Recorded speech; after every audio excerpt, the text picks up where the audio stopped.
योगी हे वनाधिकारी होते. ते तमिळनाडूच्या नेलगोंडा जंगलात तैनात होते आणि या जंगलात लाल चंदनाची झुडपंही सापडायची. मी इथे असताना कोणी लाल चंदनाचे झाड चोरू शकत नाही. होय सर, पण प्रत्येक वेळी नवीन मार्ग शोधतोय लाल चंदनाच्या झाडांना चोरण्यासाठी. आता मी आलोय ना, आता तो जंगलातून लाल चंदनाचे एक झाडही चोरू शकणार नाही. इथून पुढे मी स्वतः रात्रंदिवस गस्त घालेन. आणि तसेही चेकपोस्टवर जे ऑफिसर आहेत मुकेश, तेही खूप इमानदार आहेत. मला त्यांच्याशी बोलावे लागेल. ठीक आहे सर, चला चेकपोस्टवर जाऊया. हवालदार वनाधिकारी योगींना चेकपोस्टवर घेऊन आला. नमस्कार सर, सुप्रभात. बरंच नाव ऐकलंय तुमचं, आज पहिल्यांदाच बघतोय. धन्यवाद, मी तुमच्या प्रामाणिकपणाबद्दल ऐकलं आहे. धन्यवाद सर. आपल्याला वाहनांची तपासणी वाढवावी लागेल. अजूनही लाल चंदनाची तस्करी होत आहे. असेच सुरू राहिले तर लाल चंदनाचे लाकूड दिसणे कठीण होईल. मुकेश सर, या सगळ्या मागे वरदराज आहे. मग तू त्याला काही कळत का नाही? सर, तो त्या जंगलातच वाढला आहे. जंगलाचा कानाकोपरा त्याला माहिती आहे. जेव्हा आम्ही त्याला पकडायला धावतो तो जंगलात हरवून जातो. कमीत कमी आपण हे लाल चंदन चेकपॉइंट वरून बाहेर जाण्यापासून थांबवू तरी नक्कीच शकतो. हो सर, मी आणखी फोर्सची मागणी केलेली आहे. पुढच्या आठवड्यापासून आणखी 2 हवालदार या चौकीवर असतील. असं आहे की लाल चंदनाची तस्करी थांबेल. जर आपण मित्र झालो तर नक्कीच होईल.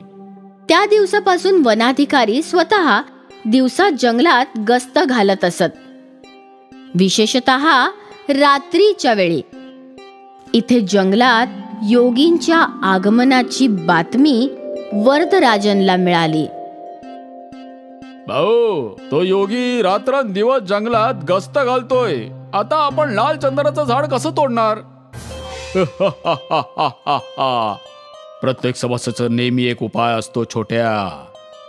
वरदराजन स्वामीच्या कानात काहीतरी बोलला. मग रात्रीच्या अंधारात स्वामी फॉरेस्ट ऑफिसरच्या ऑफिसच्या बाहेर पोहोचला. तो कुणाची तरी वाट पाहत होता. काही वेळाने गार्ड तिथे आला. बॉसने तुमच्यासाठी मिठाई पाठवली आहे आणि त्या बदल्यात आम्हाला वेळेवर माहिती देत राहा. तुम्हाला तुमची मिठाई दर आठवड्याला मिळते. वा वा, धन्यवाद सांगा भाईंना. हा, ठीक आहे. स्वामी आनंदाने आपल्या अड्ड्याकडे परतला आणि सर्व काही वरदराजनला सांगितले. आता बघूया तो फॉरेस्ट ऑफिसर आपलं काय बिघडवतो. हो बाई. त्या रात्रीपासून वरदराजन आणि त्याच्या माणसांनी लाल चंदनाचे लाकूड तोडायला सुरुवात केली आणि इथे रक्षक संदेश पाठवून वनाधिकाऱ्याचे ठिकाण सांगत असे. आणि जेव्हा वनाधिकारी उत्तरेकडे गस्त घालत असे तेव्हा वरदराजनची माणसं दक्षिणेच्या दिशेने लाकूड कापत असायचे. आणि जेव्हा योगी उत्तरेच्या दिशेला गस्त घालत असे ते दक्षिणेच्या दिशेला झाड कापू लागायचे. हा सिलसिला खूप दिवस चालत राहिला. एका दिवसाची गोष्ट आहे. वरदराजनची माणसं उत्तर दिशेला लाल चंदनाची झाडं तोडून निघाली होती. तेव्हा योगी जेव्हा तिथे पोहोचले तेव्हा त्याचे लक्ष त्या नुकत्याच कापलेल्या झाडांच्या खोडाकडे गेले. असं वाटत आहे की हे झाड आजच कापले गेले, पण मी इतका वेळ खूप गस्त घालतोय. मग कोण माझ्या डोळ्याखालून हे लाल चंदनाचं झाड कापू शकतो? नक्कीच काहीतरी गडबड आहे. योगी काहीच बोलला नाही आणि जीप मध्ये बसून दक्षिण दिशेला निघू लागला. जेव्हा तो तिथे पोहोचला तेव्हा त्याला तिकडे नुकतीच कापलेली झाडांची खोड दिसली. हा खोड पण आजच कापला गेलाय, म्हणजे आजही वरदराजन लाल चंदनाचं झाड चोरत आहे. मला हे सर्व लवकरात लवकर थांबवावे लागेल. गाडी चेकपोस्टवर घ्या. योगी जीप मध्ये बसले आणि गार्डने गाडी चेकपोस्टवर घेतली. काय झालं सर, तुम्ही खूप टेन्शन मध्ये दिसताय. मला तुझ्याशी एकट्यामध्ये बोलायचंय. होय साहेब, या आतमध्ये बसून बोलूया. चेकपोस्टच्या छोट्या चौकीमध्ये फक्त वनाधिकारी योगी आणि इन्स्पेक्टर मुकेश होते. बोला सर, इथे कोणी आपलं बोलणं ऐकू शकत नाही. मुकेश, अजूनही लाल चंदनाची झाडं कापली जात आहेत. कुठली मोठी गाडी गेली का इथून? नाही साहेब, आतापर्यंत तर नाही, पण उद्या हे ट्रक येतील जंगलात रोड बनवण्यासाठी रेती घेऊन. मग नक्कीच लाल चंदन त्यातच जाईल. उद्या मी कोणत्याही परिस्थितीत त्या ट्रकला या चेकपोस्ट पुढे जाऊ देणार नाही. होय, आणि मी त्या वरदराजांना पकडणार. ठीक आहे सर. इथे जंगलात वरदराजन आपल्या अड्ड्यावर योजना आखत होता. उद्या रेतची गाडी सगळी लाल चंदनाची झाडे भरून बाहेर घेऊन जायचं आहे ना आपल्याला. नाही आतापर्यंत त्या वन अधिकाऱ्याला सर्व काही माहिती झालं असेल. तो उद्या चेकपोस्टवर आपल्या सगळ्यांची प्रतीक्षा करणार. मग आता आपण काय करू? कसं या लाल चंदनाला या जंगलातून बाहेर काढायचं? वरदराजननी त्यांची योजना बनवली होती. पुढल्या सकाळी रेतीची गाडी जंगलात आली. इन्स्पेक्टर मुकेश यांनी वनाधिकारी योगी यांना फोन करून ही गोष्ट सांगितली. सर, ट्रक आला आहे, तुम्ही पण या. ठीक आहे. तो ट्रक कन्स्ट्रक्शन साइटवर पोहोचला. ह्या ट्रकने सगळी रेती उतरवली आणि मग वरदराजन आणि त्यांच्या माणसांनी त्यात लाल चंदनाच्या झाडाचे एक खोड चढवले. इथे वनाधिकारी आणि वन गार्ड निघाले, पण त्यांच्या रस्त्यात खूप झाडं पडली होती. सर, फिरून जावे लागेल. हे सगळं त्या वरदराजननेच केलं असणार. लवकर चला, आपण आज त्याला पकडायचंच. वरदराजन तिथून निघून गेला. आता जेव्हा वनाधिकारी योगी तिथे आला तेव्हा ट्रक आधीच तिथून निघून गेला होता. चेकपोस्टवर घेऊन चल. योगीने इन्स्पेक्टर मुकेशला फोन लावला. मुकेश, ती लोक निघून गेलेत. आता तुम्हालाच त्यांना थांबवावं लागेल. होय साहेब. इन्स्पेक्टर मुकेश त्यांच्या सगळ्या माणसांसोबत चेकपोस्टवर उभा होता. ट्रक हळूहळू चेकपोस्टच्या दिशेने जाऊ लागला. मुकेश आणि सगळे पोलीस बंदुका घेऊन चेकपोस्टवर उभे होते. ड्रायव्हरने पोलिसांना बघितले आणि त्याने गाडी थांबवली आणि मागून वनाधिकाऱ्याने आपली जीप लावली. ट्रकला चारही बाजूंनी घेरले होते. हवालदार, चेक करा आतमध्ये काय आहे. हवालदार ट्रकच्या आत चढला. सर, इथे लाल चंदन तर आहे, पण एकच आहे. काय? इन्स्पेक्टरनेही ट्रक मध्ये चढून तपासले तेव्हा एकच लाल चंदनाचे झाड होते. सर, तुम्ही इथे या. आता वनाधिकारी योगीही ट्रक मध्ये चढले. तेही हे सगळं बघून हैराण होते. त्या वरदराजाने यावेळी आपली फसवणूक केली आहे. आणि इथे वरदराजन आपल्या सर्व लोकांसह आणि लाल चंदनाच्या झाडांसोबत नदीच्या वाटेने लाल चंदनाचे झाड जंगलातून बाहेर काढत होते.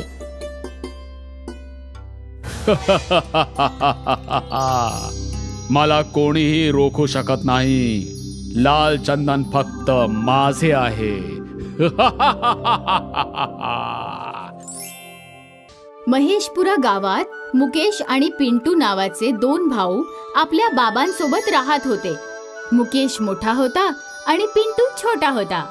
बाबा, तुम्ही मुकेश दादाला सायकल दिली, मला मोटरसायकल द्या ना. बेटा, सायकल फार स्वस्त असते आणि मोटरसायकल खूप महाग. मला काही नाही माहित. जोपर्यंत मोटरसायकल नाही मिळत तोपर्यंत मी नाही जेवणार.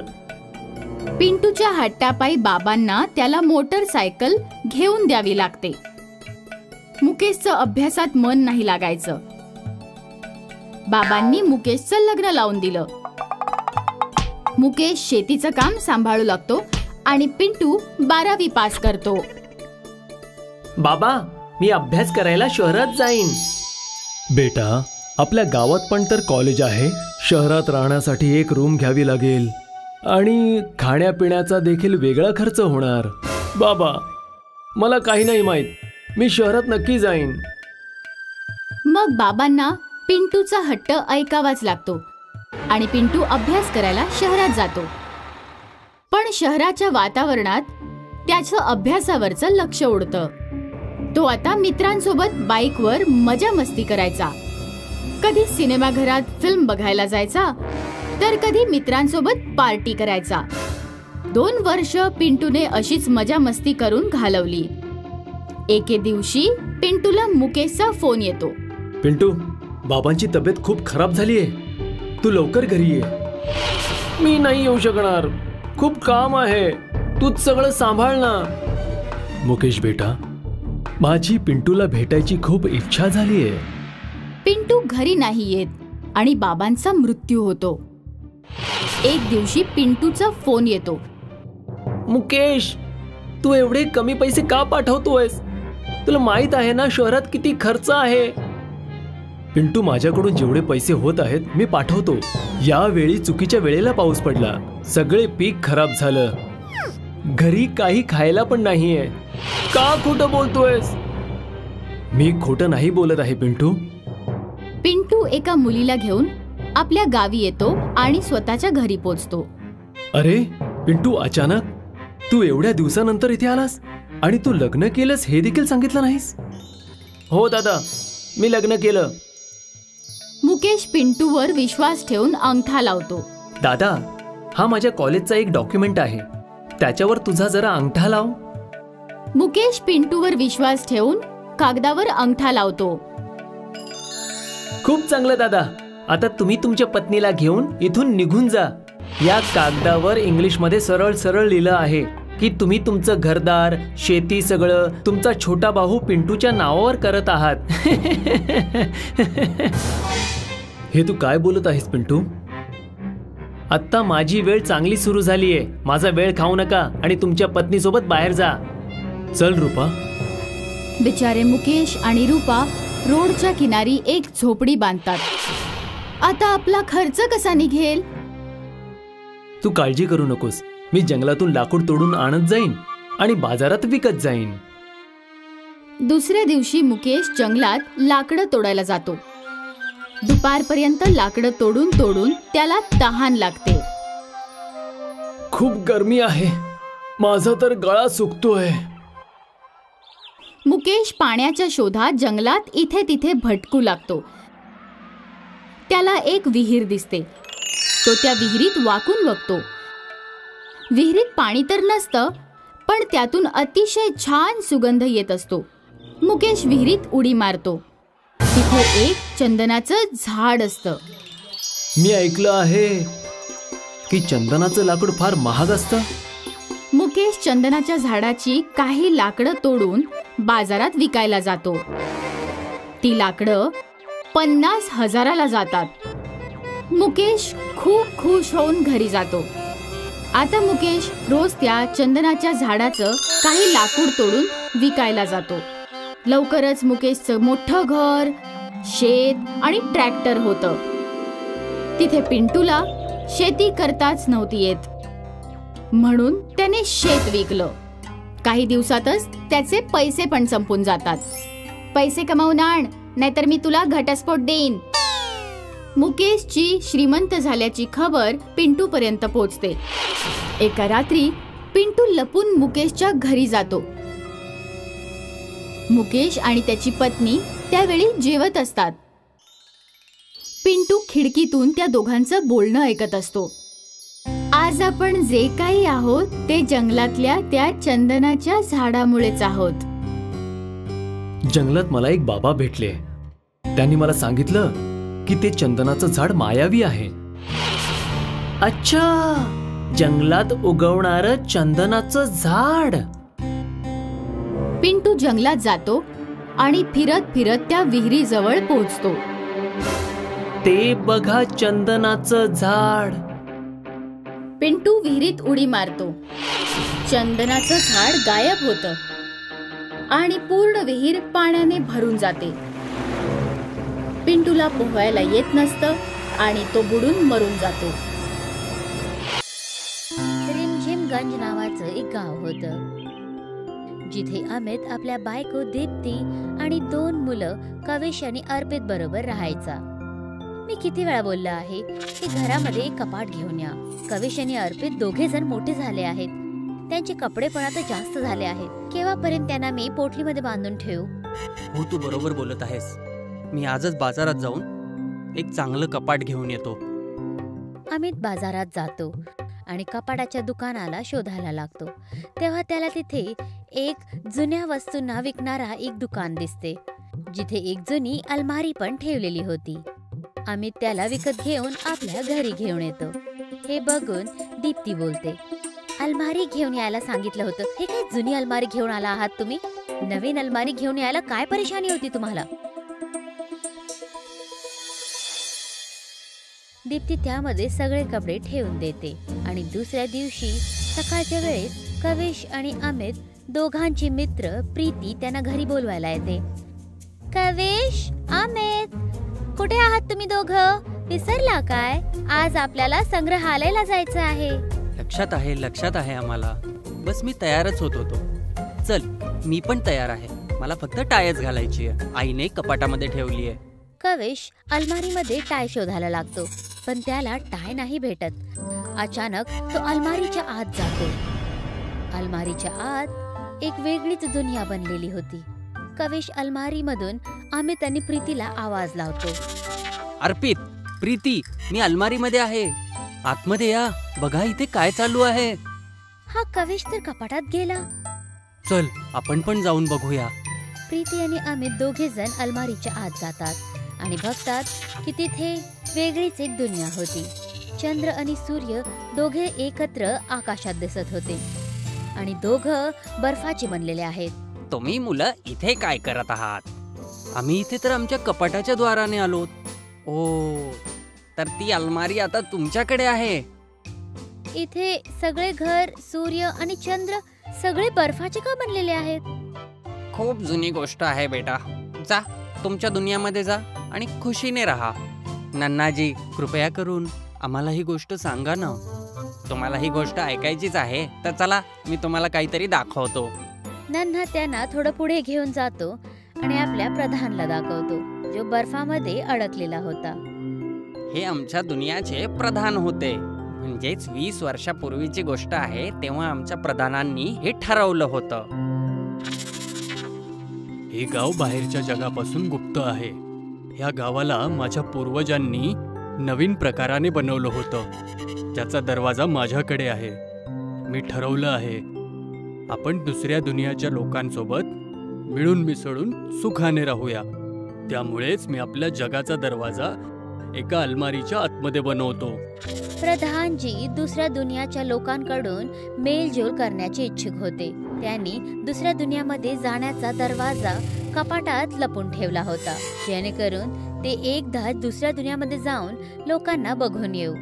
प्रधानजी दुसऱ्या दुनियामध्ये जातात आणि तिथे त्यांना सिद्धांत नावाचा एक माणूस भेटतो. कुठून आलायस तू?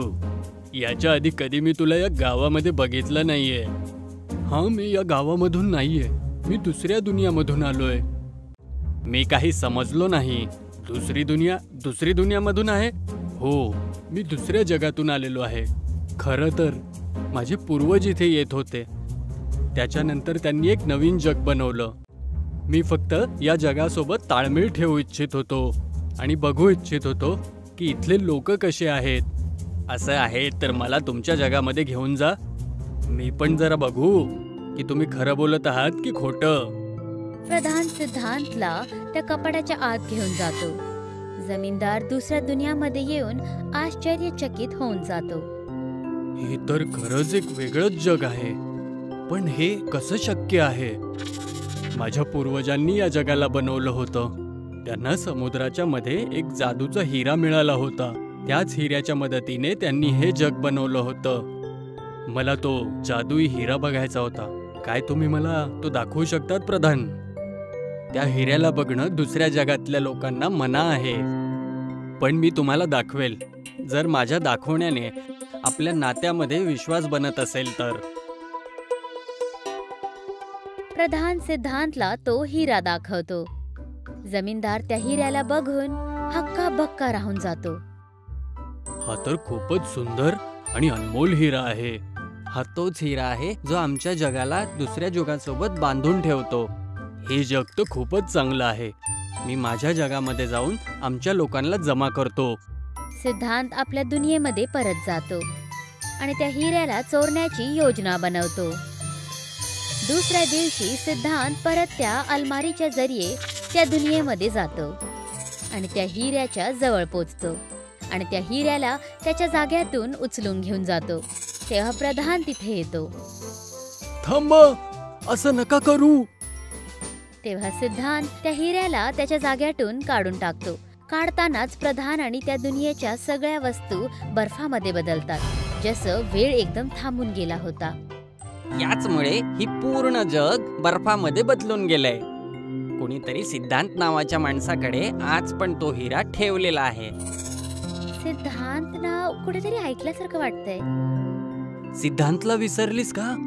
आपल्या गावाच्या जमीनदाराचं नाव सिद्धांत आहे. पक्का म्हणजे त्यांनीच हिरा चोरला आहे.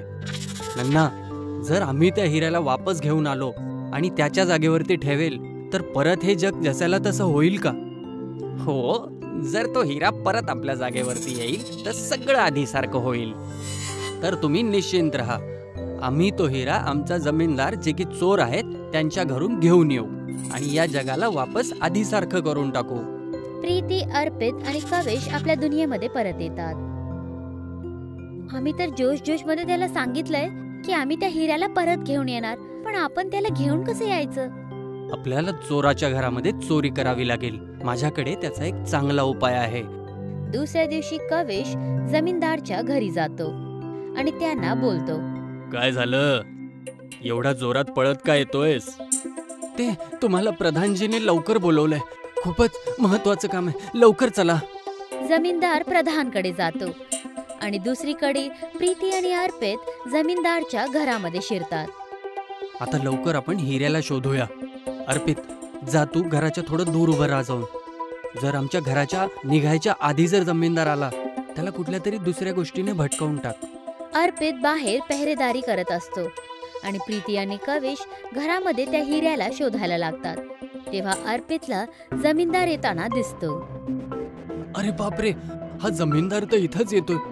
काही ना काहीतरी करावं लागेल. कमाल आहे, प्रधानने तर आम्हाला बोलवलंच नव्हतं. जमीनदार साहेब, तुमच्या मोठ्यावाल्या शेतामध्ये आग लागलेली आहे. लवकर लवकर जा, नाहीतर तुमची शेती पूर्णपणे बर्बाद होऊन जाईल. काय? अरे आज हे होत काय आहे माझ्यासोबत? जमीनदार आपल्या शेतामध्ये जायला लागतो. अरे तुम्हाला तो हिरा मिळाला की नाही? नाही, पूर्ण घर शोधलं पण तो हिरा कुठेच नाही सापडला. भेटला, मला हिरा भेटला. हा एका संदूकमध्ये त्याने लपवून ठेवला होता. कविशला तो हिरा सापडतो. ती लोक घराच्या बाहेर येतात आणि आपल्या घरी जायला लागतात. तेव्हा तिथे जमीनदार येतो. थांबा, मला वाटलंच होतं इथं काहीतरी खिचडी चालू आहे. द्या माझा हिरा, मला वापस द्या. हा हिरा तुमचा नाहीये. हा हिरा तुम्ही दुसऱ्या दुनियापासून चोरी करून घेऊन आला आहात. द्या द्या, नाहीतर. अर्पित, प्रीती, पळा! तिघे मित्र तिथून पळायला लागतात आणि पळून आपल्या कपाटाच्या जवळ पोचतात. जमीनदार सिद्धांत त्यांचा पाठलाग करून तिथे पण पोचतो. पण तोपर्यंत तिघे जण आजच्या दुसऱ्या दुनियेमध्ये निघून जातात आणि त्या हिऱ्याला त्याच्या जागेटी ठेवून देतात. सगळं काही पहिल्यासारखं होतं, पण तिथे जमीनदार पण येतो. तो माझा हिरा आहे, मी त्याला वापस घेऊनच राहील. जसं जमीनदार हिरा घेण्यासाठी वाढतो तेव्हा प्रधान त्याला बोलतो, थांब सिद्धांत, जर आता तू ह्या हिऱ्याला चोरायचा परत प्रयत्न केलास तर तू बर्फामध्ये बदलून जाशील. जसं जमीनदार हिऱ्याला हात लावतो तो बर्फामध्ये बदलतो. मी तर सांगितलं होतं, पण ह्या सिद्धांतने माझं बोलणं ऐकलंच नाही. जशी करणी तशी भरणी. सिद्धांतला तेच मिळालं जे त्याच्या कर्मामध्ये लिहिलं होतं. नन्हा सगळं काही प्रधानला सांगतो की कशा प्रकारे प्रीती, अर्पित आणि कवेशने त्यांना वाचवलं. मी तुमच्या तिघांचा कसा धन्यवाद करू? आम्हाला तुम्हाला माफी मागायला पाहिजे. आमच्या जगातल्या एका माणसामुळे तुम्हाला किती त्रास सहन करावा लागला. एक माणूस चांगला नसतो म्हणजे याचा अर्थ असा नाही की सगळेच चांगले नाहीयेत. तुम्ही लोकांनी आमची मदत केली हेच त्याचं प्रमाण आहे.